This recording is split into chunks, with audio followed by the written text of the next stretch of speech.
नमस्कार दोस्तों, स्वागत है आपका अप स्टडी परिवार में। तो जुड़ जाइए आप सभी जल्दी से आके, ताकि जो चैप्टर चल रहा है उसको आज पूर्ण कर सके। कोशिश तो यही होगी कि आज चैप्टर को समाप्त कर दिया जाए। जहां तक प्रयत्न होगा पूरा किया जाएगा, लेकिन इतना प्रयत्न भी नहीं होगा कि घास काट दी जाए। ठीक है दोस्तों, तो मेरा फिर से निवेदन है कि कृपया, और क्लास लेने बैठे ना दोस्तों आप लोग, तो एक चेतन मन की अवस्था में बैठे। ठीक है, एक तो होता है अवचेतन मन। आप क्लास ले रहे हो, दिमाग क्लास की तरफ है, लेकिन और कहीं चल रहा है आधा माइंड। ठीक है, आधे माइंड से पढ़ रहे हो और आधा माइंड और कहीं और है। ठीक है, एक होता है चेतन मन की पूरा सह शरीर आप क्लास की तरफ डेडिकेटेड है। ठीक है, तो स्टार्ट करते हैं आज की क्लास। जैसा कि संवैधानिक विकास अपना चल ही रहा है, आपको पता ही है, संवैधानिक विकास पे अपनी चर्चा प्रारंभ है। तो देखिए, इस अधिनियम को अपन पढ़ रहे थे कल। यहां मैं छोड़ के गया था कुछ बिंदु, इसमें मैंने रिजर्व छोड़े थे आपके लिए कि अपना इसके आगे अगली क्लास में चर्चा करेंगे। ठीक है दोस्तों, तो अगली क्लास में चर्चा को प्रारंभ करते हुए आगे बढ़ते हैं। और चर्चा को प्रारंभ करते हुए मैंने कल ही आपको बताया था कि बंगाल के जो गवर्नर जनरल थे, बंगाल के गवर्नर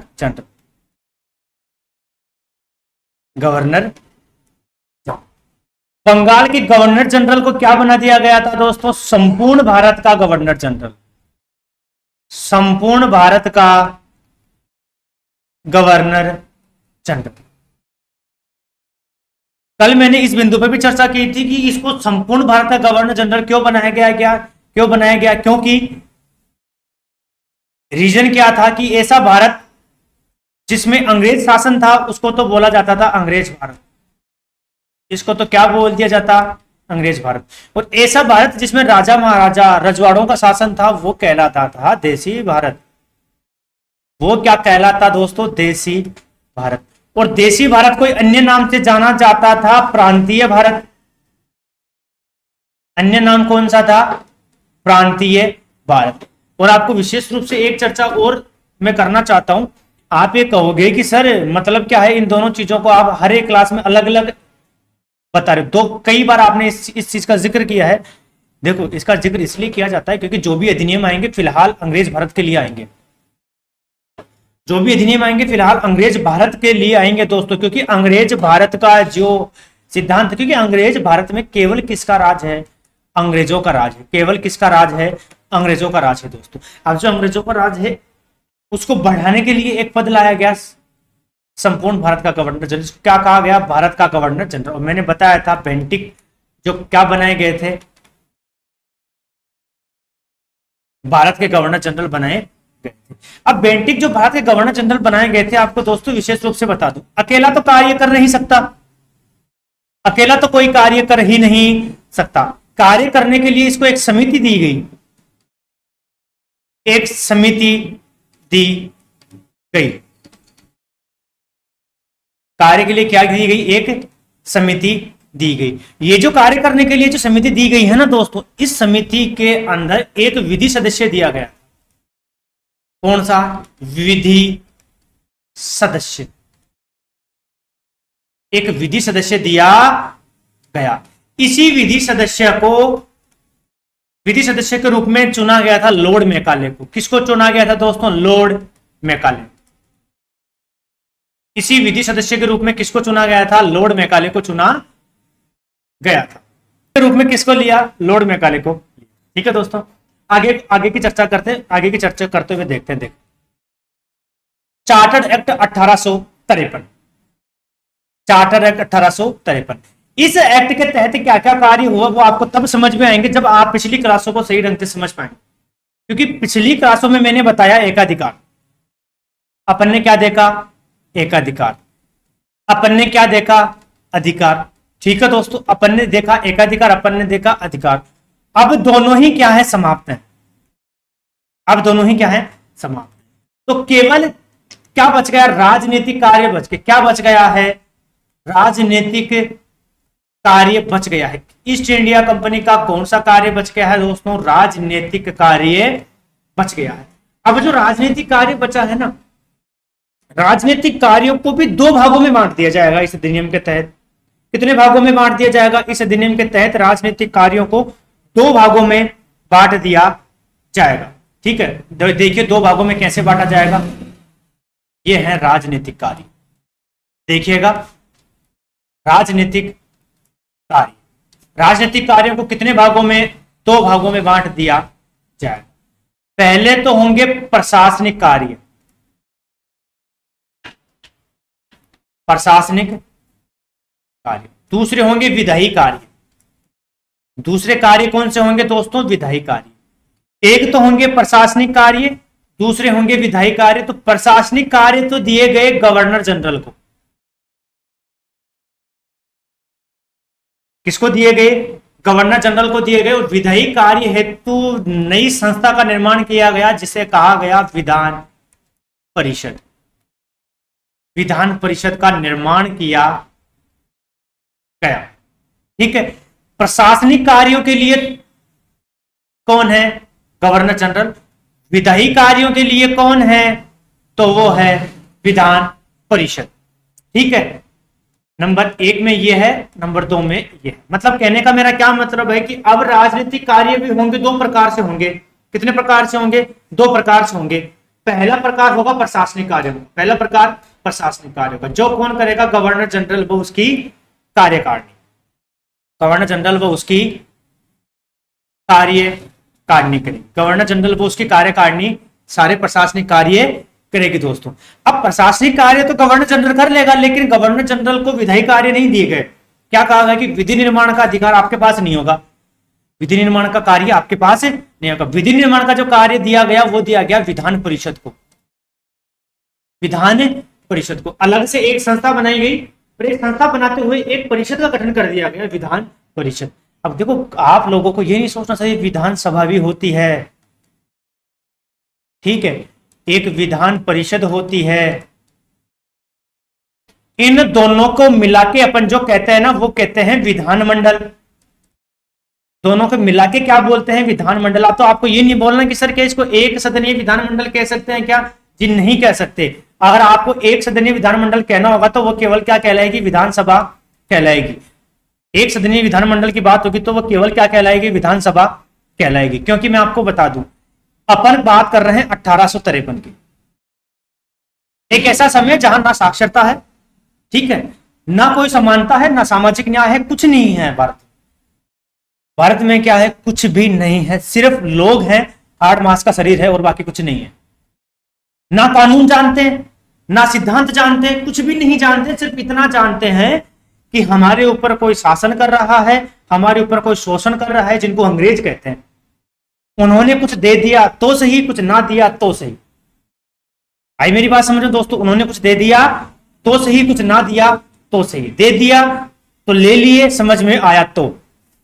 किसी ने समझाया, समझ में नहीं आया तो भी ले लिए। क्यों? क्योंकि पहले ना तो साक्षरता थी। मैं आपको बताऊंगा आगे जाके 3% साक्षरता कब हुई, 10% साक्षरता कब हुई, तब आपको ये सोचने को मिलेगा कि यार ये क्या इतनी स्थितियां खराब थी। जी बिल्कुल, इतनी स्थितियां खराब थी।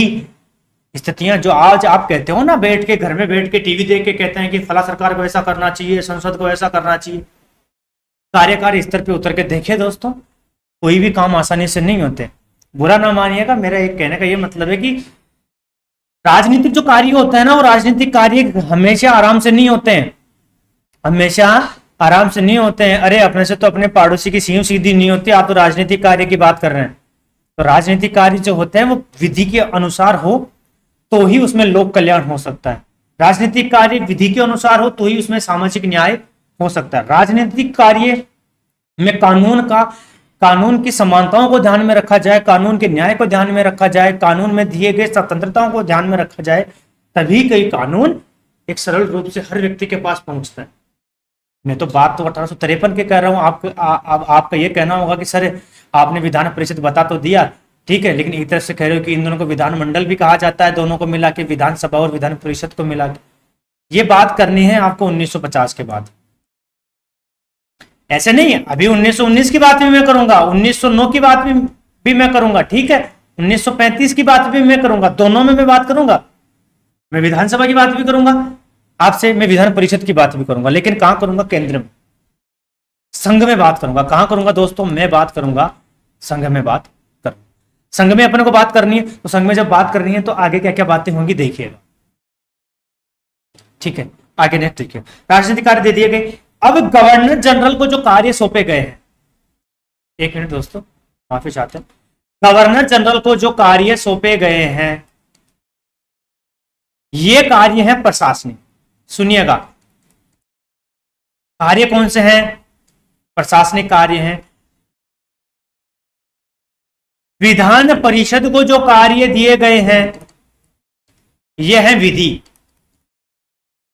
ये है विधि, या इनको एक कार्य और कहा जा सकता है, विधि कार्य, विधायी कार्य।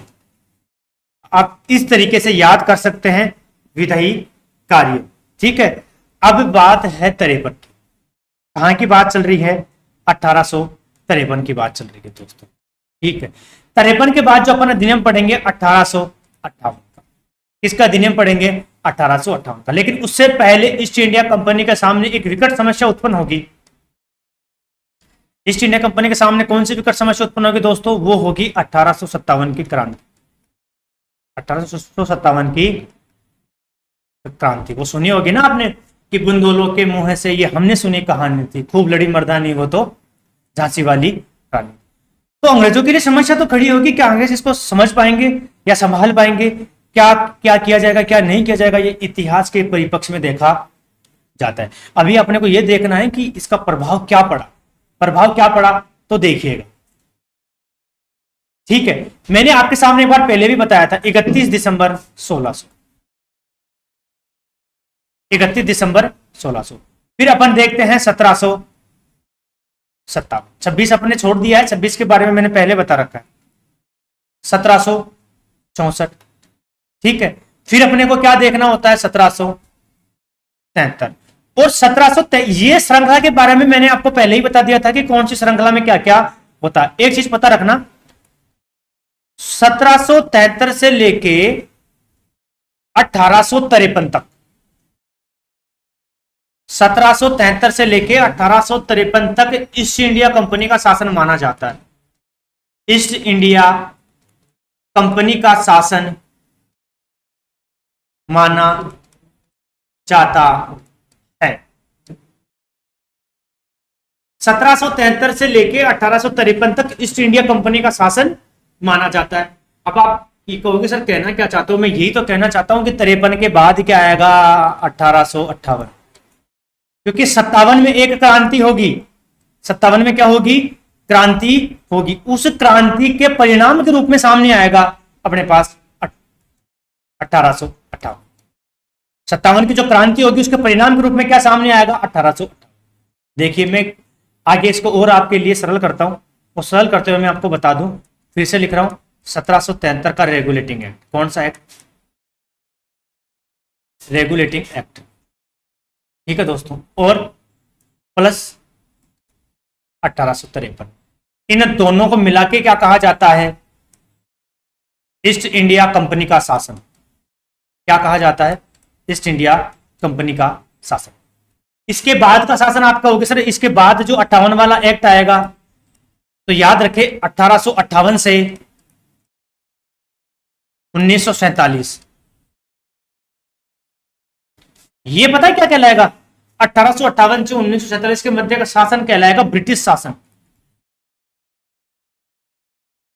ब्रिटिश ताज का शासन क्या कहलाएगा? ब्रिटिश ताज का शासन कहलाएगा। आई मेरी बात समझ में? तो जो अधिनियम आएंगे ना, और आपको क्या लगता है अधिनियम इतने आए थे क्या? आपको तो ये कहना होगा सर इतने तो अधिनियम थे, रेगुलेटिंग एक्ट आए, उसके बाद में मामला समाप्त हो गया। जी नहीं, इन अधिनियमों के बाद भी अभी तो बहुत सारा कार्य करना अभी बाकी है। बहुत सारा कार्य होना अभी बाकी है। होना क्या बाकी है? एक तो अब रेगुलेटिंग, अब चार्टर के नाम से कोई भी अधिनियम नहीं आएगा। 1853 का क्या था? अंतिम चार्टर एक्ट। क्या था? अंतिम चार्टर एक्ट था। क्या था ये? अंतिम चार्टर एक्ट था। ठीक है, श्रृंखला मैंने बताई थी। 2 विभाजन मैंने अभी आपके सामने किए हैं। कितने विभाजन मैंने अभी आपके सामने किए हैं? 2 विभाजन किए हैं। देखो उन विभाजनों को समझो। ठीक है, मैं लिखता हूं ब्रिटिश ताज। ब्रिटिश ताज। इधर लिखता हूं कंपनी का शासन। इधर क्या लिखता हूं? कंपनी का शासन। इधर क्या लिखता हूं, कंपनी का शासन। एक तरफ है कंपनी का शासन, एक तरफ है ब्रिटिश राज। कंपनी का शासन तो माना जाएगा 1773 से 1853 तक, और ब्रिटिश राज का माना जाएगा 1858 से 1947 भारत आजाद होने तक। भारत आजाद होने तक। आई मेरी बात समझ में? ये जो क्वेश्चन सामने लिखा हुआ है ना दोस्तों, बहुत महत्वपूर्ण है ये चीज जो आपके सामने मैंने अभी कर रखी है। अब अपने को देखना है भारत शासन अधिनियम 1800। भारत शासन अधिनियम 1800, ठीक है। इस अधिनियम से पहला बिंदु जो अभी मैंने रिवीजन करवाया, इस अधिनियम से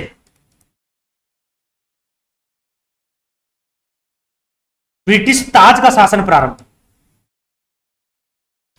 ब्रिटिश ताज का शासन प्रारंभ हुआ। ब्रिटिश ताज का शासन प्रारंभ हुआ, ठीक है। और आपको मैंने अभी एक चीज पहले भी बता रखी है कि भारत का गवर्नर जनरल बनाया गया था, भारत का गवर्नर जनरल। इसका पदनाम बदल दिया गया। क्या बदल दिया गया? पदनाम। और पदनाम बदलते हुए क्या कर दिया गया? वायसराय। और पदनाम बदलते हुए क्या कर दिया गया दोस्तों? इसका पदनाम बदलते हुए कर दिया गया वायसराय। अब आप कहोगे सर ये वायसराय का मतलब क्या होता है? देखिए दोस्तों, एक तो है भारत का गवर्नर जनरल, भारत का गवर्नर जनरल, एक है वायसराय। दोनों ही पद क्या है? समान पद। अब अंतर क्या है? अब अंतर क्या? ये तो है ऐसा भारत जिसमें किसका शासन है? अंग्रेजों का, तो ये क्या कहलाएगा? अंग्रेज भारत। एक ऐसा शासन जिसमें राजा महाराजाओं का शासन है, वो कौन सा भारत कहलाएगा? देसी भारत कहलाएगा। एक भारत ऐसा जो अंग्रेज भारत है, जिसमें राजा महाराजाओं का शासन नहीं है, किसका शासन है? अंग्रेजों का शासन है। एक भारत ऐसा है जिसमें केवल और केवल राजाओं का शासन है, इसीलिए इसको देशी भारत कहा गया, और इसीलिए इसको कहा जाता है प्रांतीय भारत। अब भारत का गवर्नर जनरल कब कहलाएगा ये व्यक्ति? जब ये कहां होगा? यहां। यहां तो कहलाएगा भारत का गवर्नर जनरल, और यहां ये कहलाएगा वायसराय। एक ही व्यक्ति है। आगे देखिए, अब आपको जो प्रांतीय भारत दिख रहा है ना, इसमें वायसराय क्यों कहा जाएगा? क्योंकि अब किसका शासन चालू हो चुका है? अब चालू हो चुका है सम्राट का शासन। किसका शासन?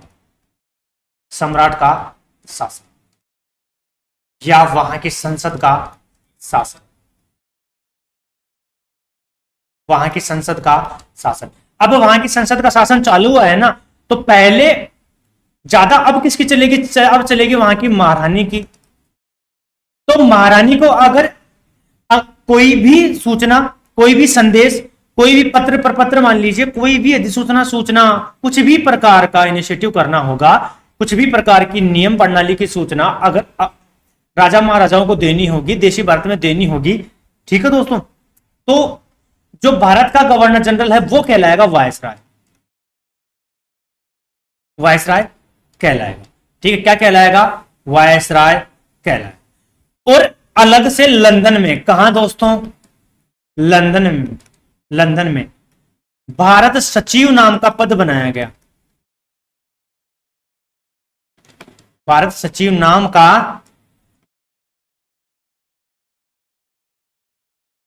पद बनाया गया। भारत सचिव नाम का पद बनाया गया। और क्या कह दिया गया कि ये जो भारत सचिव है, कौन सा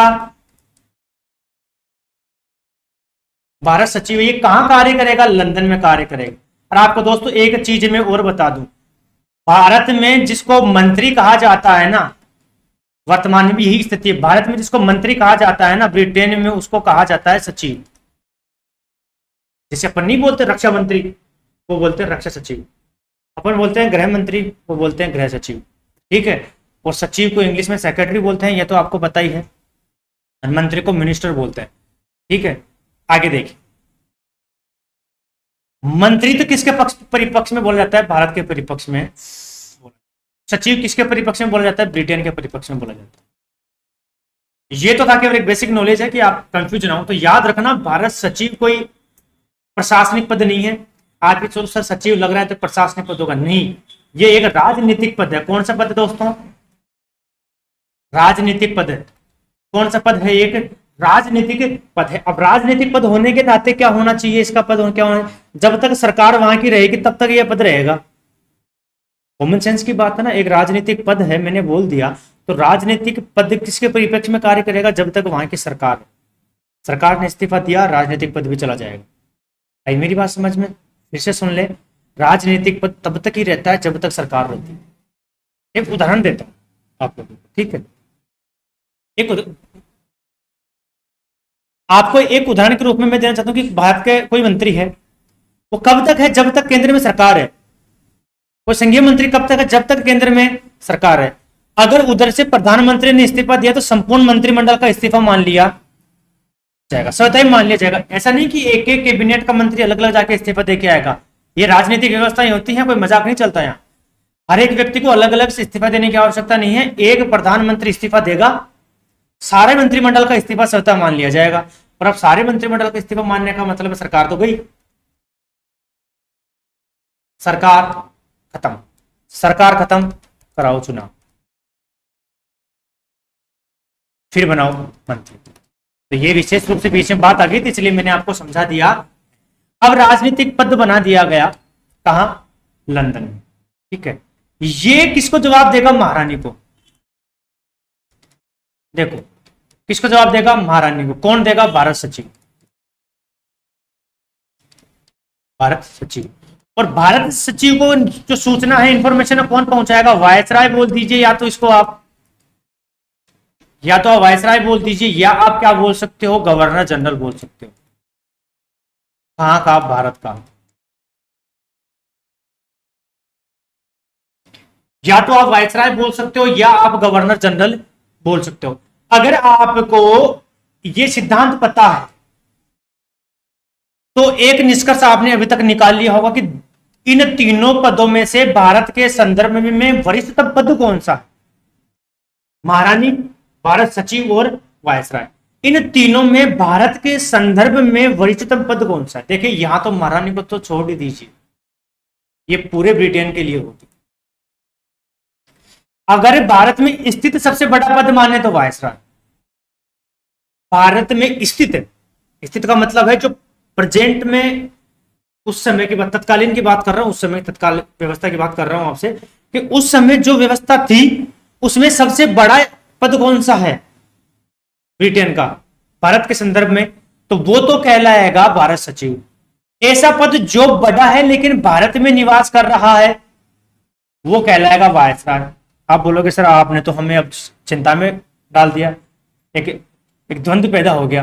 कहना क्या चाहता हूं? मैं ये कहना चाहता हूं, अगर आपसे क्वेश्चन पूछ ले, ठीक है, कि भारत के परिप्रेक्ष्य में सबसे बड़ा पद कौन सा था, तो आपको मानना है भारत सचिव। तो आपको क्या मानना है? भारत सचिव मानना है। अगर आपको पूछ ले कि भारत में स्थित ब्रिटेन का सबसे बड़ा पद, आई मेरी बात समझ में? भारत में स्थित, में शब्द का प्रयोग कर ले और कहा भारत में, भारत में स्थित ईस्ट इंडिया कंपनी का सबसे बड़ा, तो क्या मानना है? वायसराय मानना है। तो क्या मानना है दोस्तों आपको? वायसराय मानना है। तो मैंने बता ही दिया, नया पद सृजित किया गया जिसका नाम क्या है? भारत सचिव। ये क्या था? एक नया पद था, और नए पद के रूप में चुना गया, ये भी मैं बताता हूं, लॉर्ड स्टैनले। नए पद के रूप में किसका चुना गया? Lord Stanley. तो क्या कह सकते हो? भारत के प्रथम भारत सचिव, प्रथम भारत सचिव, भारत के प्रथम भारत सचिव। आई बात समझ में? अब एक चीज पूछूं मैं आप लोगों से, अब आपको मैं पूछूं कि बताओ भारत सचिव पद बड़ा है कि वायसराय पद बड़ा? अगर दोनों में तुलना करवाए तो आपको भारत सचिव को ही बड़ा मानना पड़ेगा, क्योंकि भारत में बात मैं कर रहा हूं अब 1858 की। किसकी बात कर रहा हूं? 1858। 1858 में भारत के जो अधिकतम हिस्सा है भारत का जो ये अधिकतम हिस्सा है, इसमें शासन कौन कर रहे हैं? अंग्रेज शासन कर रहे हैं। कौन शासन कर रहे हैं? अंग्रेज शासन कर रहे हैं। अधिकतम हिस्से पे शासन कर रहा है अंग्रेज। अधिकतम हिस्से पे शासन किसका चल रहा है? अंग्रेजों का चल रहा है। अब अधिकतम हिस्से पे अंग्रेजों का शासन चल रहा है, तो एक चीज मैं आपसे पूछ सकता हूं, अधिकतम जनसंख्या क्षेत्र भी किसमें आएगा? अंग्रेजों के अधीन ही आएगा। ठीक है, अब अंग्रेजों के अधीन आएगा तो इनको संभालने के लिए भारत में तो वायसराय की व्यवस्था कर दी। पहले ये गवर्नर जनरल कहा जाता था, लेकिन जब ये वहां कहाँ जाएगा, जब ये देशी रियासतों में जाएगा अपने किसी कार्य के लिए, तो इसको क्या क्या बताना पड़ेगा कि मैं कौन हूं? वायसराय। ठीक है, अब इसके तहत क्या कर दिया गया,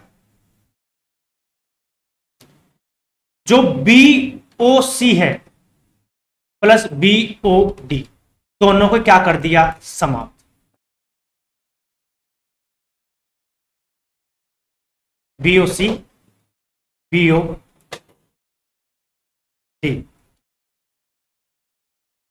बोर्ड ऑफ कंट्रोलर,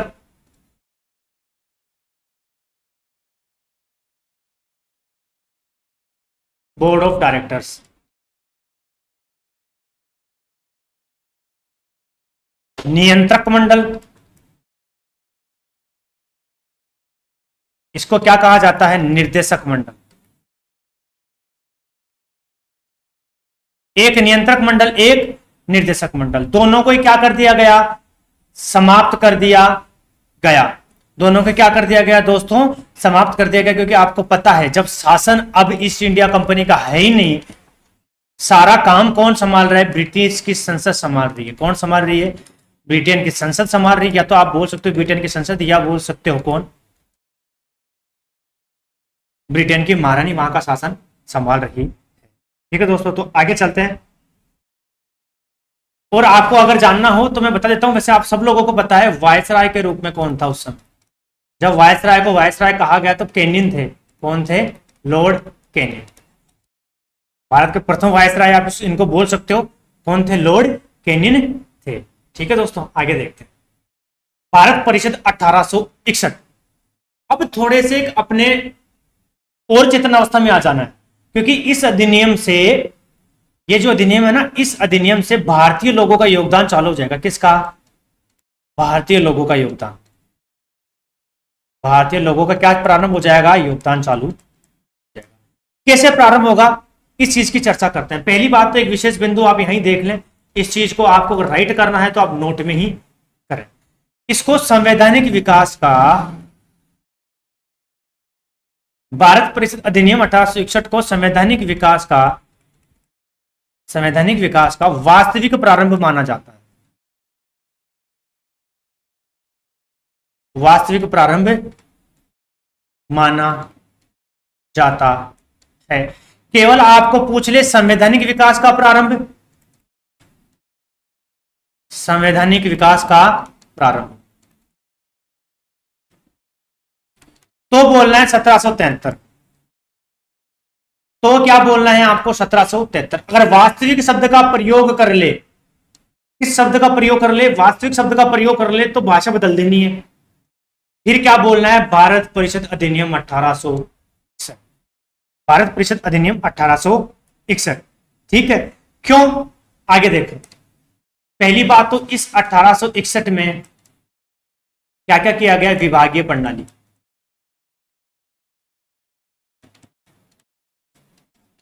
विभागीय प्रणाली वह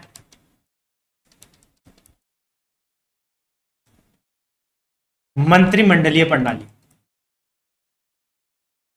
का प्रारंभ किया गया।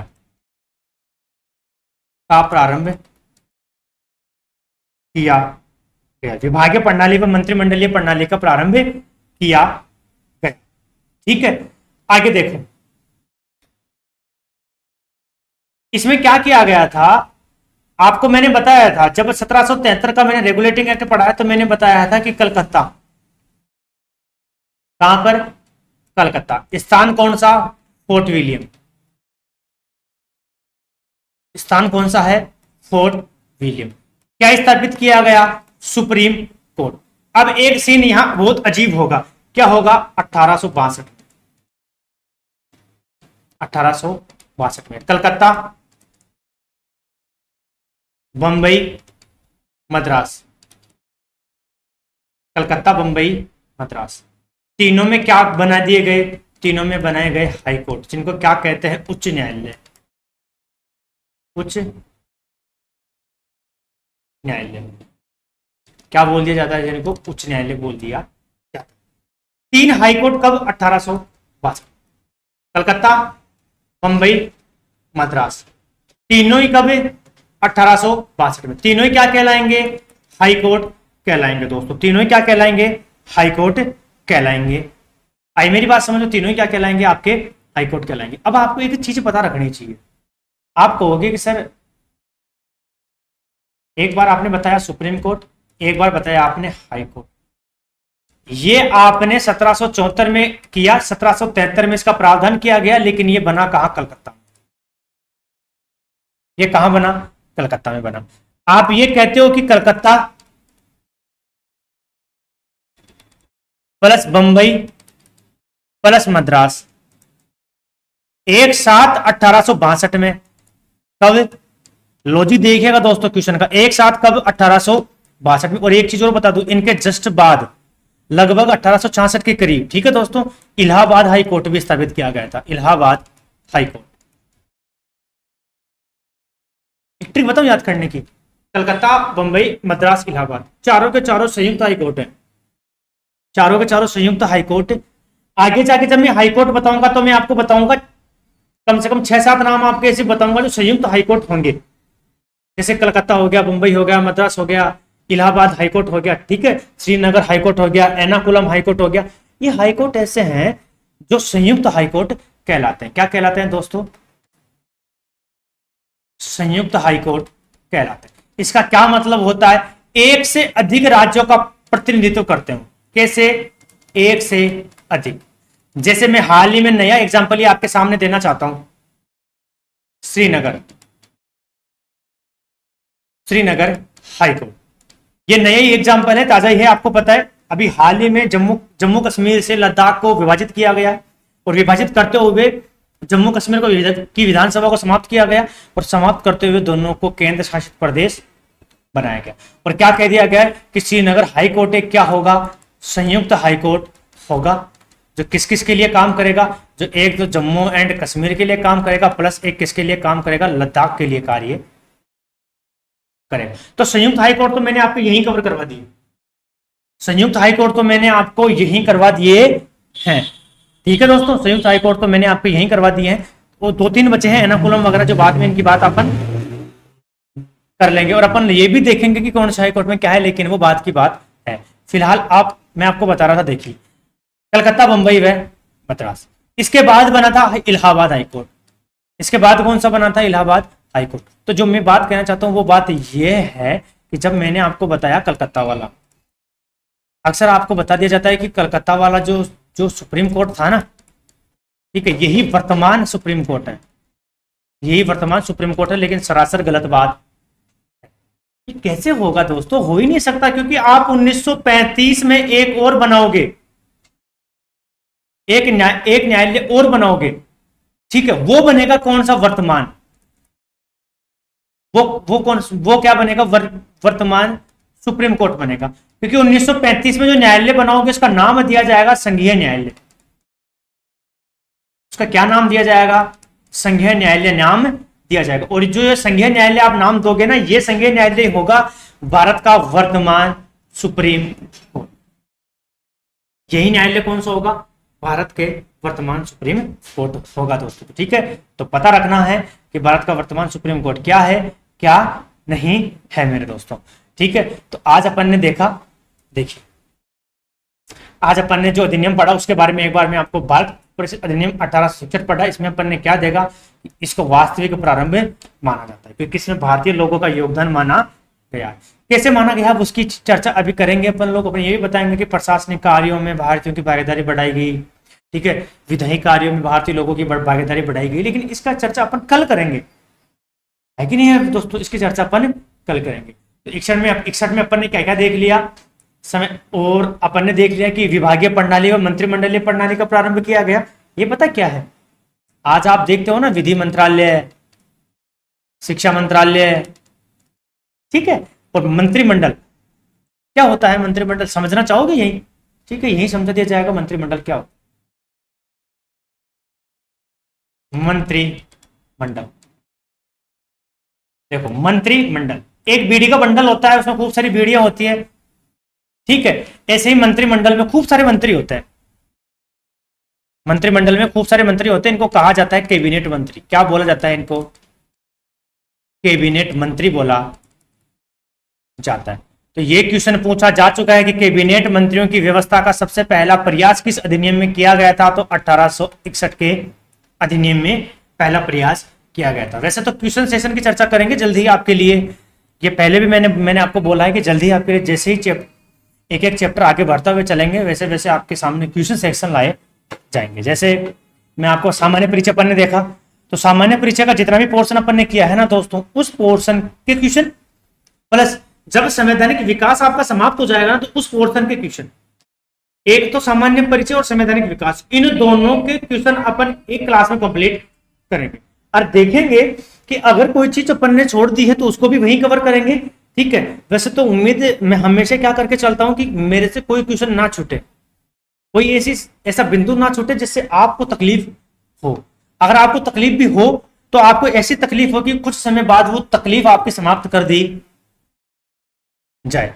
जैसे क्वेश्चन सेशन चालू होगा तो आपको मैं बता दूं पूरे संविधान के कम से कम भी 1000 क्वेश्चन करवाऊंगा मैं दोस्तों, आपको कितने 1000 क्वेश्चन करवाऊंगा, तो चिंता करने की आवश्यकता नहीं है।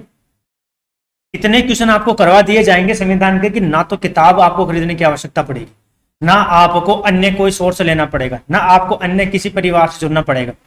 आप अप स्टडी परिवार से जुड़े रहें, आप स्टडी इससे जुड़े रहें, आपको हर एक वो चीज दी जाएगी जो आपको सक्सेस होने के लिए अनिवार्य है, ठीक है। अप स्टडी परिवार आपको केवल पढ़ाने के लिए नहीं बैठा के रखता, अप स्टडी परिवार आपको हर लहजे, हर प्रकार, हर तरीके और हर सिद्धांत से आपको कामयाब बनाएगा, ठीक है दोस्तों, हर सिद्धांत से आपको कामयाब बनाएगा।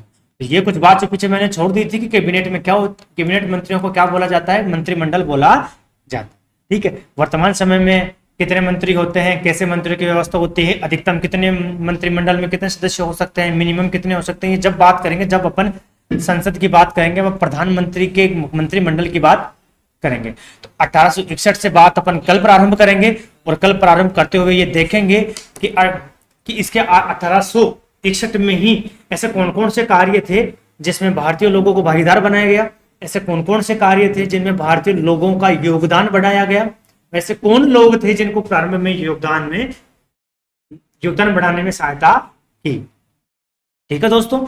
अप स्टडी परिवार से यूं ही जुड़ते रहिए और अप स्टडी परिवार में जुड़ने के लिए आपका तहे दिल से धन्यवाद। यूं ही जुड़ते रहिए, अपने कैरियर के प्रति आगे बढ़ते रहिए और अप स्टडी परिवार में जुड़ने से आपका 100% सिलेक्शन होगा।